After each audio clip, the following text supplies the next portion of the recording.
Good morning all of you.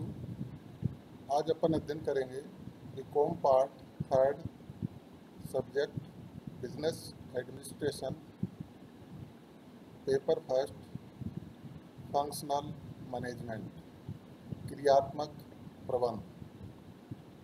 क्रियात्मक प्रबंध में अपन अध्ययन कर रहे थे क्रियात्मक प्रबंध के क्षेत्र या प्रबंध के क्रियात्मक क्षेत्र, दोनों एक ही बात है।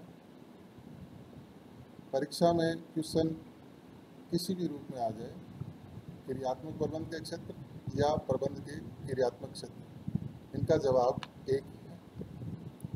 मैंने आपको पहले बताया था इसमें कि अपन ने यह बहुत एक विस्तृत टॉपिक है, अर्थात अपने किताब का, बुक का सारांश अपन इसके अंतर्गत अध्ययन कर रहे हैं। तो इसमें क्रमशः अपना चल रहा था 6 क्रियात्मक प्रबंध के क्षेत्र के अपन ने अध्ययन कर लिया। आज अपन अध्ययन करेंगे कार्यालय प्रबंध, ऑफिस मैनेजमेंट। किसी ने ठीक ही कहा है कि कार्यालय का संस्था में वही स्थान है जो घड़ी में मुख्य कमानी का होता है।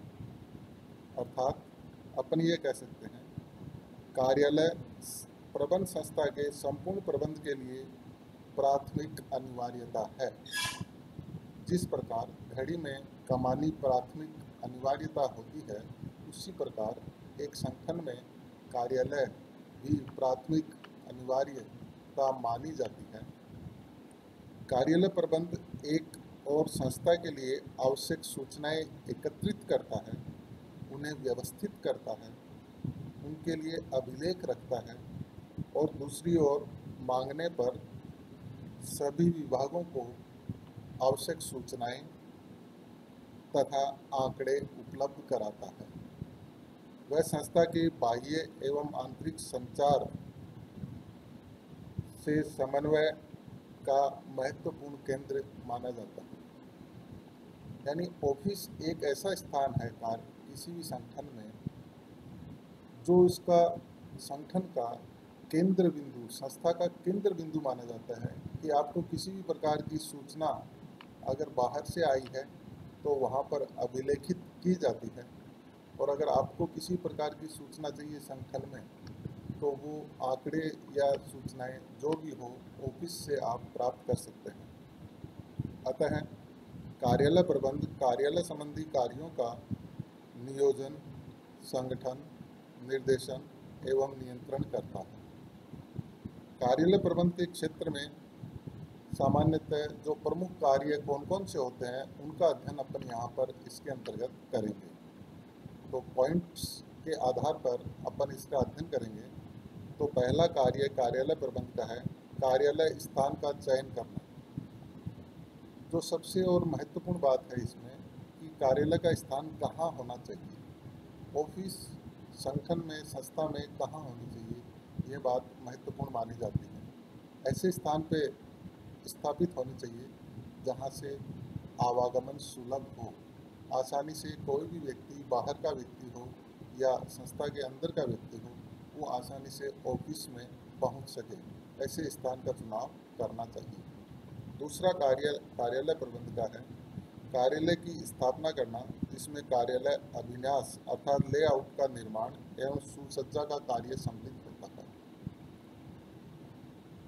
कार्यालय का स्थान चयन होने के बाद में उसमें लेआउट का निर्माण करना और उसमें आवश्यक सुसज्जा संबंधी कार्य करना। तीसरा कार्य आता है बाह्य संचार व्यवस्था के लिए टेलीफोन, टेलेक्स, फैक्स आदि की आवश्यकताओं का निर्धारण करना एवं उन्हें व्यवस्थित करना।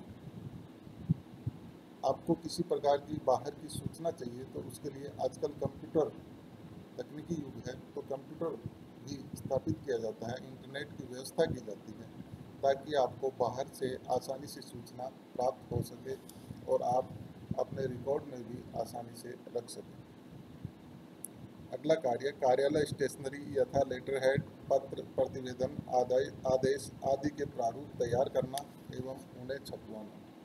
कार्यालय का लेटर हेड, पत्र व्यवहार करने के लिए उनको छपवाना और उनको व्यवस्थित रूप से रखना, सूचनाओं के संग्रहण हेतु फाइलिंग, अभिलेख, अनुक्रमणिका बनाने की व्यवस्था करना।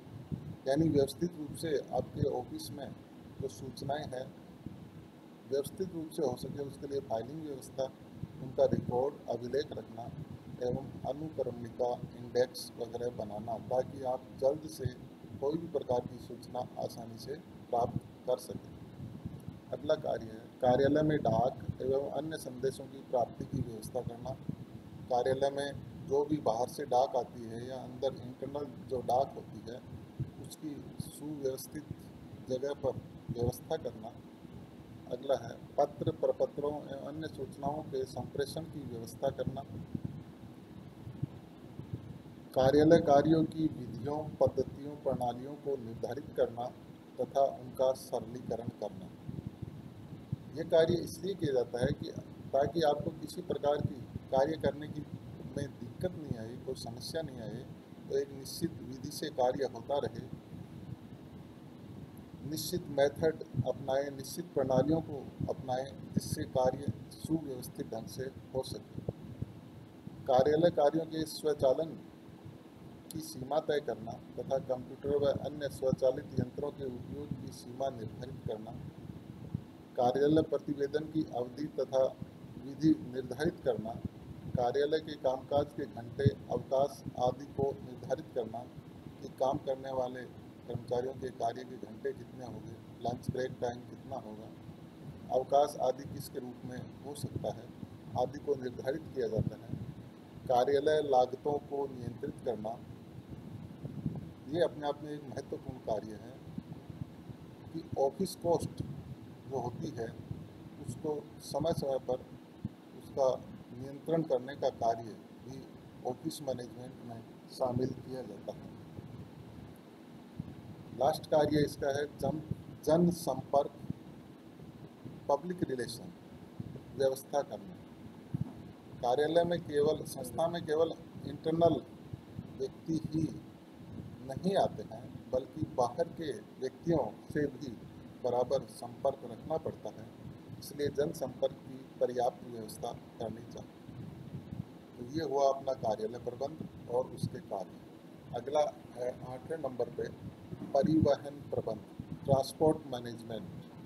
परिवहन प्रबंध संस्था के प्रबंध का वह भाग है जो माल या सामग्री, कर्मचारियों आदि के परिवहन संबंधी कार्यों का नियोजन, संगठन, निर्देशन एवं नियंत्रण करता है। निर्माणी संगठनों में यह एक महत्वपूर्ण प्रबंधकीय कार्य माना जाता है। निर्माणी संगठन से तात्पर्य मैन्युफैक्चरिंग ऑर्गेनाइजेशन होते हैं जो वस्तुओं का निर्माण करते हैं। उसमें ट्रांसपोर्ट मैनेजमेंट अपने आप में एक महत्वपूर्ण भूमिका अदा करता है। इन संगठनों में कच्चे माल तथा तैयार माल के परिवहन, भंडारण, पैकिंग, माल के भरने, उतारने, लोडिंग एवं अनलोडिंग आदि से संबंधित कार्य होते हैं।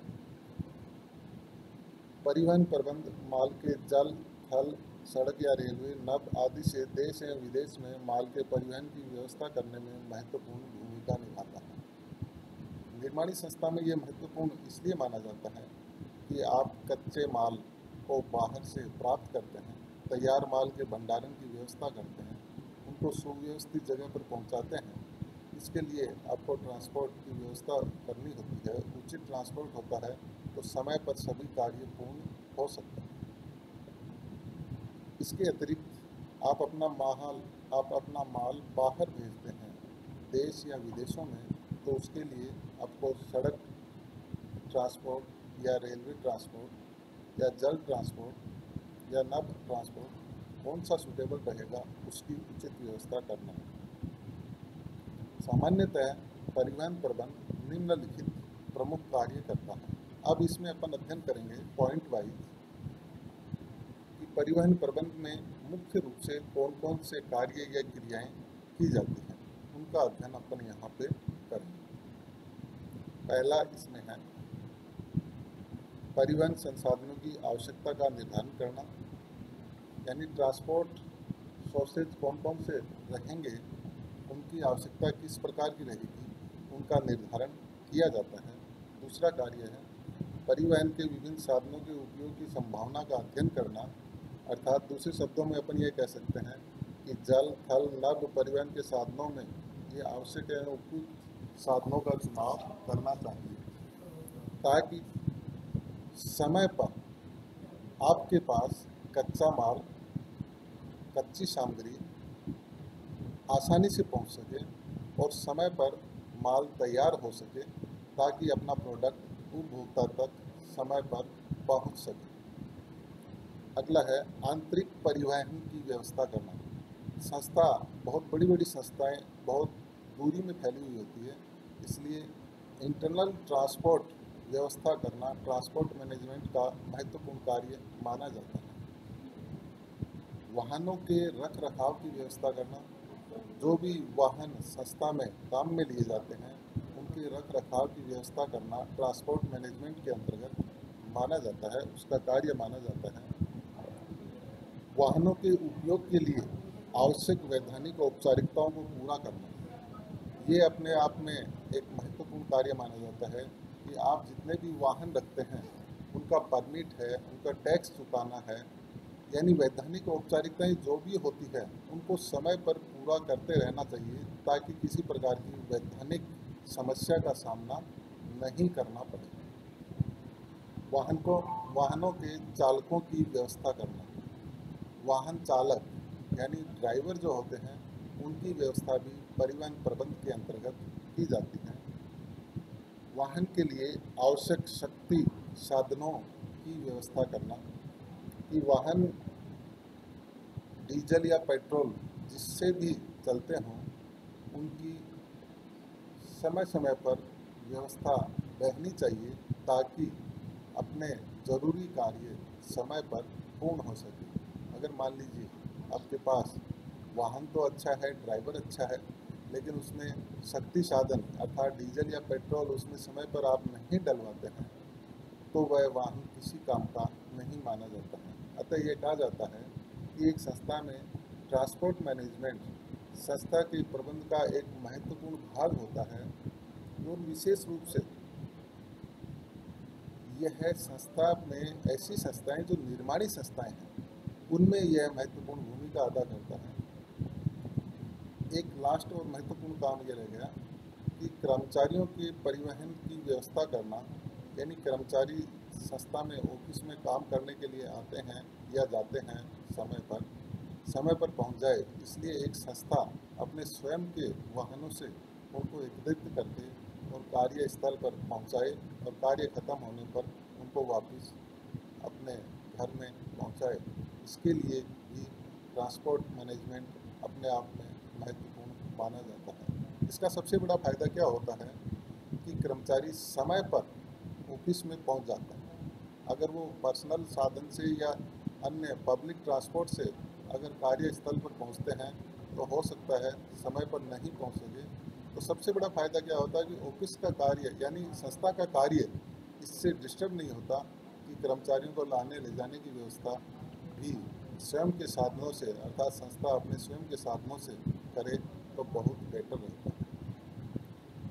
तो ये अपने दो प्रबंध के क्रियात्मक क्षेत्र में आज अपन ने अध्ययन किया, कार्यालय प्रबंध और परिवहन प्रबंध, ट्रांसपोर्ट मैनेजमेंट। इसके बाद अपन अगले वीडियो में दो और अध्ययन करेंगे, क्योंकि ये पूरा वीडियो एक वीडियो में ये नहीं आ सकता, क्योंकि यह अपने आप में एक तरह से समरी है किताब की, जो अपन शॉर्ट में यहाँ पे इसमें